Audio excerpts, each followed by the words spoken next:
Hello बच्चों, let us read this question. So the question says in photoelectric effect. तो photoelectric effect में curve between photoelectric current and anode potential भी. तो हमें curve किसके किसके बीच में दिया है? फोटोइलेक्ट्रिक इफेक्ट और एनोड पोटेंशियल भी के बीच में. किसके लिए? For different frequency. बहुत सारे फ्रीक्वेंसी लिए हैं, V1, न्यू1, न्यू2, न्यू3. और उसके लिए हमने ग्राफ यहाँ पे प्लॉट किया है, सोन इन फिगर, जैसे कि फिगर में दिखाया गया है. देन तो उसके बाद इन चारों ऑप्शन में से कौन सा जो कंडीशन दिखाया गया है वो सही होगा इस ग्राफ के हिसाब से.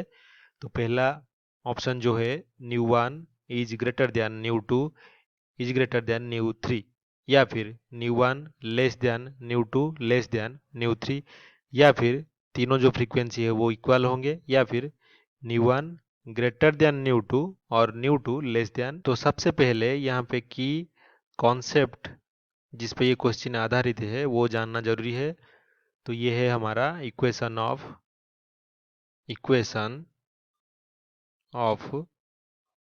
फोटो इलेक्ट्रिक इफेक्ट, या फिर जो फोटो इलेक्ट्रिक इफेक्ट का इक्वेशन होता है वो.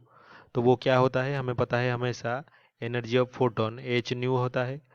और यहाँ पे ये डिवाइड हो जाता है टू पार्ट्स में फोटो इलेक्ट्रिक इफेक्ट में. पहला पार्ट क्या है? वार्क फंक्शन फाई नॉट, प्लस दूसरा पार्ट पार्ट क्या है? Kinetic energy of electron. तो इसी काइनेटिक एनर्जी को स्टॉप करने के लिए यहाँ पे एनोड का पोटेंशियल लगाया जाता है. तो उस पोटेंशियल के अंदर अगर इलेक्ट्रॉन एक्सिलरेट हो तो एच न्यू तो रहा फोटोन का एनर्जी, और ये फाई नॉट जो ये कांस्टेंट है, प्लस काइनेटिक एनर्जी की जगह पे हम लिख सकते हैं ई भी नॉट. तो भी नॉट यहाँ पे क्या है? Stopping potential. तो ये जो equation of photoelectric effect है in terms of stopping potential. तो अभी इसी से हम आंसर देखेंगे क्या आता है. तो हमें यहाँ पे क्लियरली पता है कि जो फाई नॉट है वार्क फंक्शन, यहाँ पे मेटल जो हम ले रखे हैं वो चेंज नहीं हो रहा है, तो वार्क फंक्शन यहाँ पे कांस्टेंट भी होगा. और जो इलेक्ट्रॉन का चार्ज ई है ये भी कांस्टेंट है.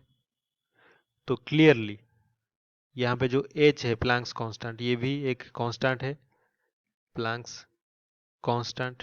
तो ये कांस्टेंट टर्म्स को अगर हम इग्नोर कर दें तो frequency new is directly proportional होगा किसके साथ?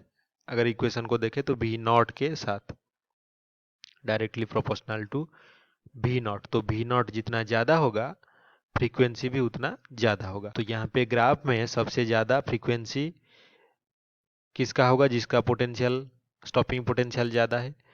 तो जो भी नॉट 3 है, इसका अगर मैग्नीट्यूड की बात करें तो ये ग्रेटर देन है भी नॉट 2 से, और ये भी ग्रेटर देन है भी नॉट 1 से. तो क्योंकि डायरेक्टली प्रोपोर्शनल है फ्रीक्वेंसीज, तो इसका कॉरेस्पॉन्डिंग जो फ्रीक्वेंसी है न्यू 3, ये ग्रेटर देन होगा न्यू 2, और ये ग्रेटर देन होगा न्यू 1. तो यही हमारा फाइनल आंसर होगा.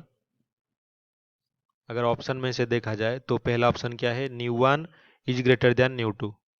तो न्यू 1 सबसे ज़्यादा है, ये हमें गिवन है, तो ये गलत हो जाएगा ऑटोमेटिकली क्योंकि ये हमारे आंसर के साथ मैच नहीं कर रहा है. ऑप्शन 2 क्या है? New 1 less than new 2 less than new 3. तो न्यू 3 सबसे बड़ा है, तो ये ऑप्शन मैच कर रहा है, तो ऑप्शन 2 इज करेक्ट. ऑप्शन 3 तीनों इक्वल हैं, ये बिल्कुल गलत होगा. ऑप्शन 4 क्या है? न्यू 2 जो है वो न्यू 1 से छोटा है और न्यू 3 से बड़ा है, तो ये भी गलत हो जाएगा. तो option 2 is only right answer. I hope you have understood this well. Best of luck.